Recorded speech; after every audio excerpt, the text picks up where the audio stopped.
Yo, what up guys? Welcome to Jack's Off to another adventure. So as you can hear from my voice, I am super excited because today's a very special day for me personally. I've been flying peasant class my entire life, but today we will be flying business class from Taipei International Airport back to San Francisco International Airport via Starlux. Now, this video isn't an airline review video because we have professional YouTubers doing that, but it's more so to document my own experience popping the business class cherry. So, I've flown with Starlux before in peasant class and they treat their peasant class really well, but how do they treat their business class peasants? Well, if you want to find out, then join me as Jack's off to San Francisco via business class with Starlux. Let's go!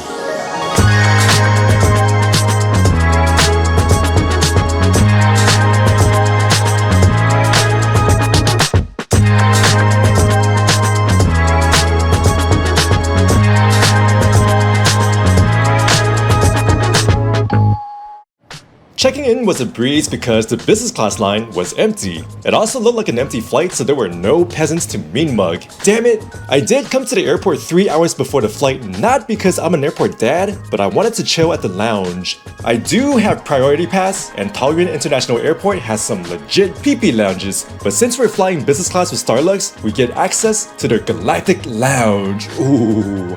Before we do anything else, let's get cleaned up first. So for those of you who have never been to Taiwan, it is hot and humid and Starlux flies out like at 12 a.m. So you're pretty much active throughout the day, so you'll be sweating. The good thing about this is we get a whole bathroom to ourselves, private bathroom. You got a toilet. It looks, with the bidet, this is like super futuristic. We're gonna shower. Let's check out the shower real quick. It's like a hotel room. Ooh. And then we got towels for you. We got amenities. We're gonna smell good for business class.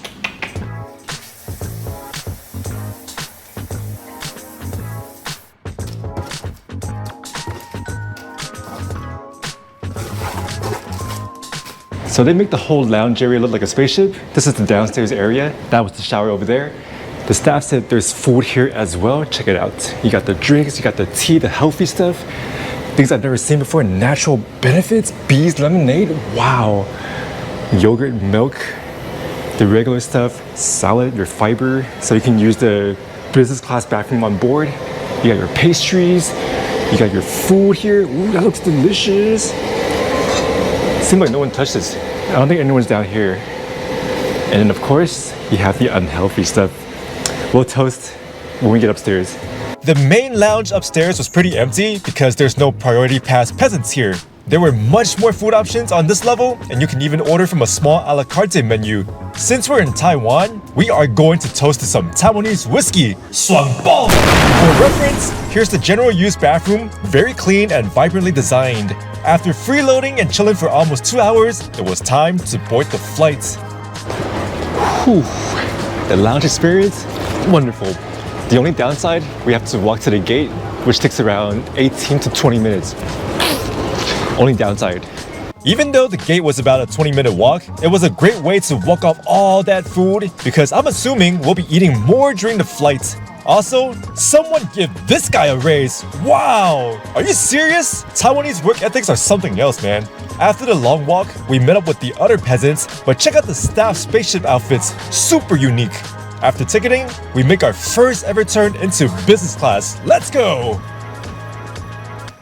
Here's my business class seat in 4A. Comes with this much leg space, all sorts of kinky seat configurations, and compartments with charging ports and more storage. If I needed more space, I have my own personal storage bin with the business class slow open. Ooh, check that out. There's plenty of in-flight entertainment, and we get to enjoy it on this massive 24-inch screen. After a welcome drink, the flight attendant, who called me by my surname rather than some number, went over this fancy menu and took my order. Since it wasn't a full flight and peasant class was quickly loaded, we were off to the skies in our sexy A350 in no time.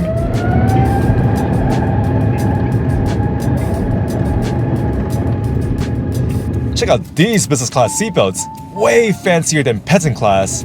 The crappy part about flying out at night is you can't really enjoy the views.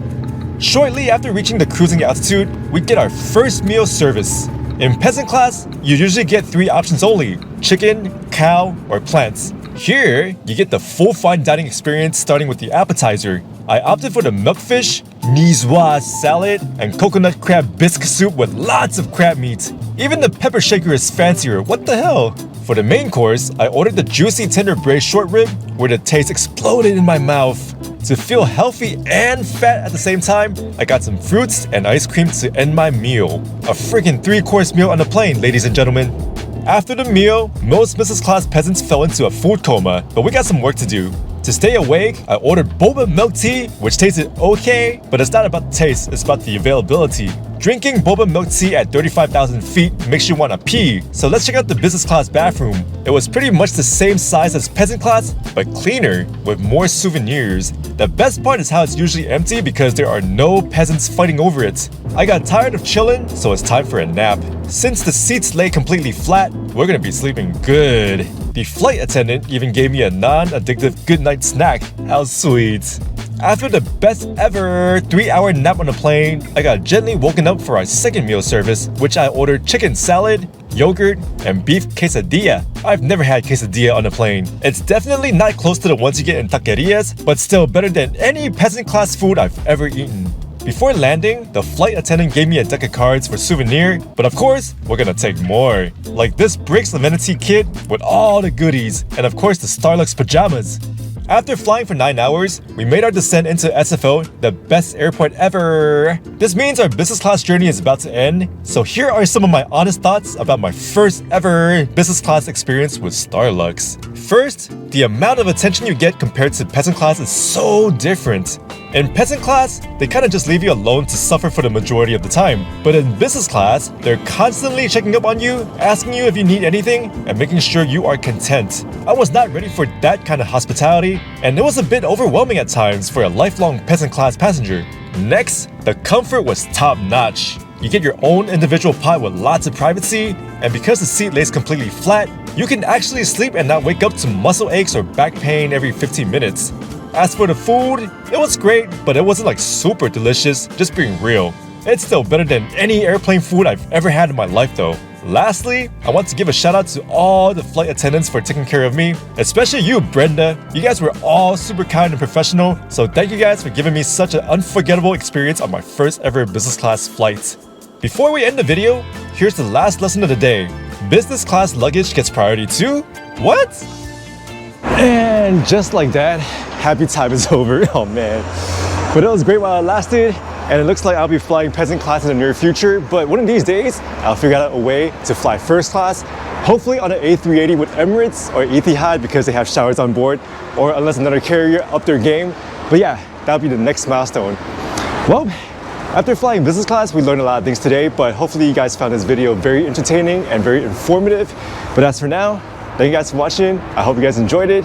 Until next time, jacks off.